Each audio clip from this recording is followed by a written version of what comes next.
wabarakatuh. Kami dari kelompok Indonesia History akan mempresentasikan sebuah materi. Saya Birama Mulia Raid, absen 1. Saya Muhammad Ilham Zaki Arif, absen 24. Ya. Pertama, pengertian masa Orde Baru. Masa Orde Baru adalah rezim yang pernah berkuasa di Indonesia dengan waktu lama, yaitu sekitar 32 tahun. Orde Baru dimulai pada tahun 1966 hingga 1988 dan dipimpin oleh Jenderal Soekarno. Istilah Orde Baru diciptakan untuk pembentukan periode ini dengan periode Indonesia sebelumnya dipimpin oleh Presiden Soekarno.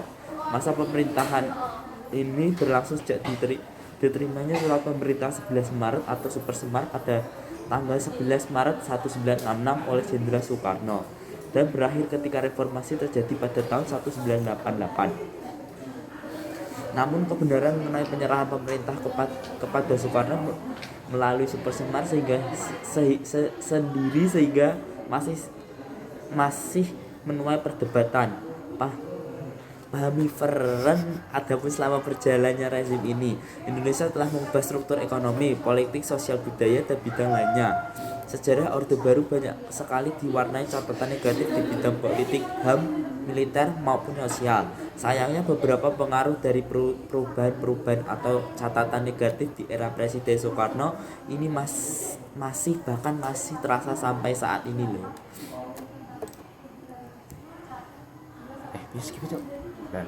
Latar belakang masa Orde Baru. Ya, kita mulai dari yang pertama, yaitu G13 PKI. Setelah gerakan 30 September 1965 atau G13S ditumpas berdasarkan berbagai bukti yang serta berhasil dikumpulkan, Partai Komunis Indonesia atau PKI dituding dengan dalangnya. Hal ini memicu kemarahan masyarakat. Bentrokan fisik antara masyarakat yang setia pada Pancasila dan UUD 1945 dengan massa PKI terjadi di Jakarta serta berbagai daerah di seluruh Indonesia. Yang kedua, ada kondisi perekonomian. Di sisi lain, kondisi perekonomian semakin bertambah buruk. Barang keperluan sehari-hari semakin sulit didapat dan harganya pun mahal sehingga terjadi inflasi. Pemerintah setempat membuat keputusan pemotongan nilai mata uang rupiah dari Rp1.000 menjadi Rp1. Akan tetapi harga barang bukan semakin menurun, malah semakin tinggi. Pelajar yang tergabung dalam Front Pancasila bahkan menyatakan kebijakan ekonomi pemerintahan saat itu tidak dapat dibenarkan. Yang ketiga adalah tuntutan Traitura. Pada tanggal 12 Januari 1966, berbagai keputusan aksi yang tergabung dalam Front Pancasila mendatangi gedung DPR atau GR untuk mengajukan tuntutan rakyat atau tuntutan nurani rakyat. Isi tuntutan Traitura tersebut yaitu 1. Pembubaran PKI dan ormasnya. 2. Pembersihan kabinet Dwikora dari unsur-unsur PKI. 3. Penurunan harga-harga barang. Super Semar. Melihat situasi semakin tak terkendali, Presiden Soekarno akhirnya menyusun surat perintah 11 Maret atau Super Semar untuk Jenderal Soeharto. Isi Super Semar adalah untuk mengendalikan kondisi negara dan mengamankan wibawa pemerintah. Soeharto akhirnya mengatasi keadaan serba tidak menentu dan sulit terkendali, sehingga Orde Baru pun dimulai. Surat perintah ini digunakan oleh Soeharto untuk memenuhi tuntutan Traitura seperti pembubaran PKI, menangkap menteri yang diduga terlibat G30S, membentuk kabinet baru, dan menjalankan pemerintahan. Tujuan masa Orde Baru. Secara garis besar, pemerintah masa Orde Baru memiliki beberapa tujuan pokok, antara lain 1. Melakukan koreksi terhadap penyimpangan yang terjadi pada masa Orde Baru atau pada masa Orde Lama. Koreksi yang menyangkut dari keseluruhan tanpa terkecuali. 2. Penetapan kembali seluruh aspek hidup rakyat bangsa dan negara Indonesia. 3. Menerapkan Pancasila dan Undang-Undang Dasar 1945 atau Undang-Undang 45 secara murni dan konsekuen. 4. Membangkitkan kembali kekuatan bangsa Indonesia. Tujuan dari hal ini adalah mengembalikan stabilitas nasional serta mempercepat proses pembangunan terutama dalam sektor ekonomi. Ciri-ciri pemerintahan masa Orde Baru. Dewi fungsi atau ABRI. Banyak prajurit militer dari berbagai pangkat, jabatan, dan angkatan ikut bekerja dalam pemerintahan seperti menjabat posisi lurah atau kepala desa. Hal ini dianggap sebagai tanda penguatan KKN atau korupsi, kolusi, dan nepotisme. Dalam rezim Orde Baru, terbatasnya politik ekonomi. Pemilu pada tahun 1977 hanya diikuti oleh 3 partai politik, yaitu PTI, PP, dan Golongan Karya. Penyederhanaan ini dilakukan oleh membatasi banyaknya ideologi yang berkembang. Pembagian tersebut diharapkan dapat menciptakan stabilitas ekonomi. Sayangnya, menyederhanakan pemerintah politik justru menguatkan golongan karya. Kejadian ini dapat ditemukan karena Soeharto membuat kebijakan mendukung kemenangan golongan karya seperti peraturan monolayalitas PNS.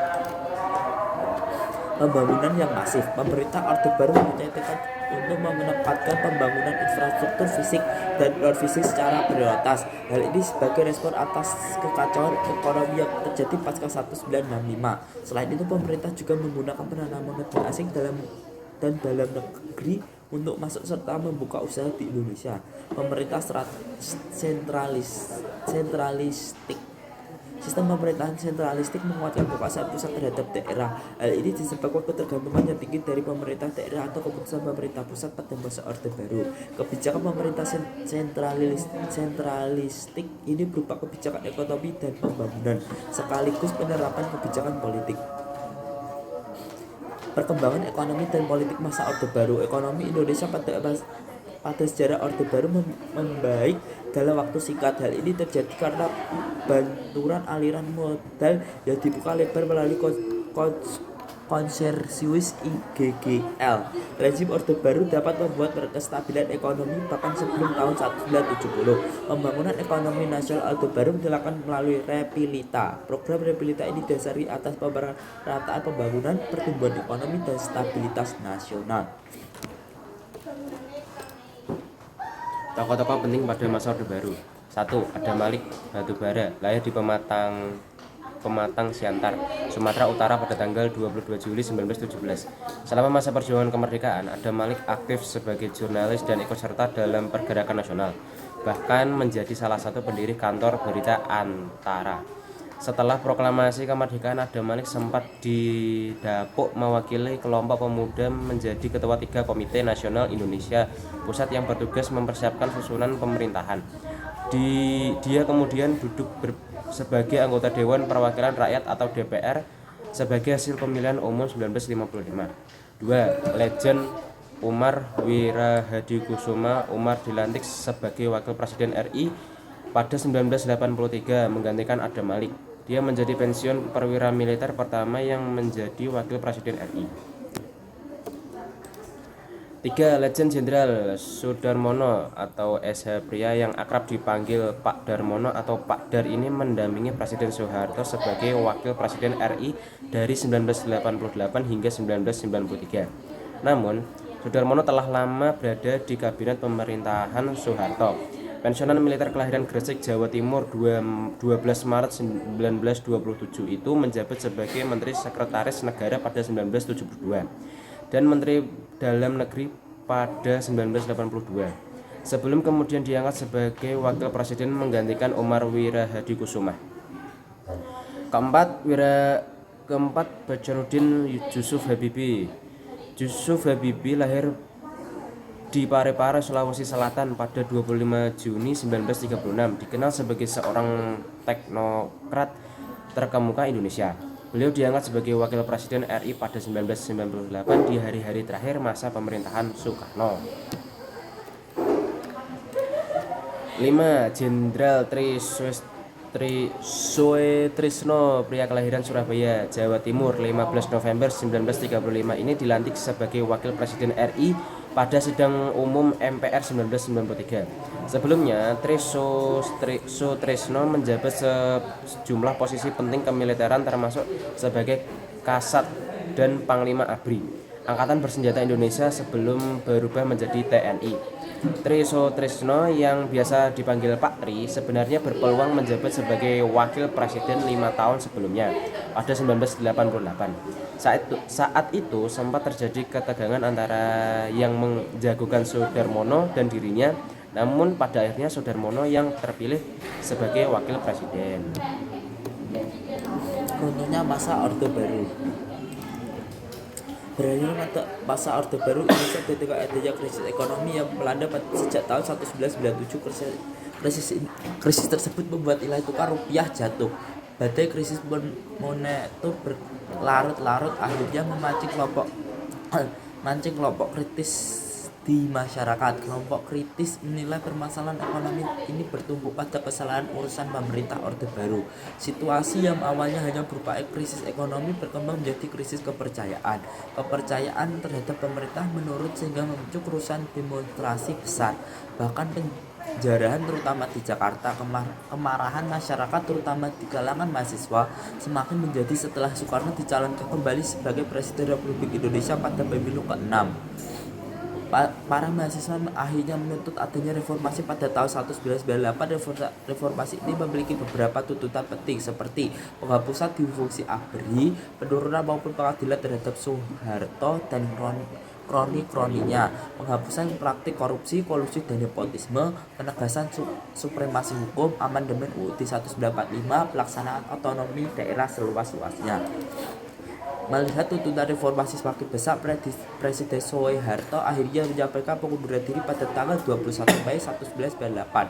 Berakhirnya masa jabatan Soeharto inilah menjadi tanda runtuhnya Orde Baru dan berganti menjadi era reformasi. Tetapi ada sumber mengatakan runtuhnya Orde Baru tidak semata-mata karena krisis ekonomi yang melanda bangsa Indonesia.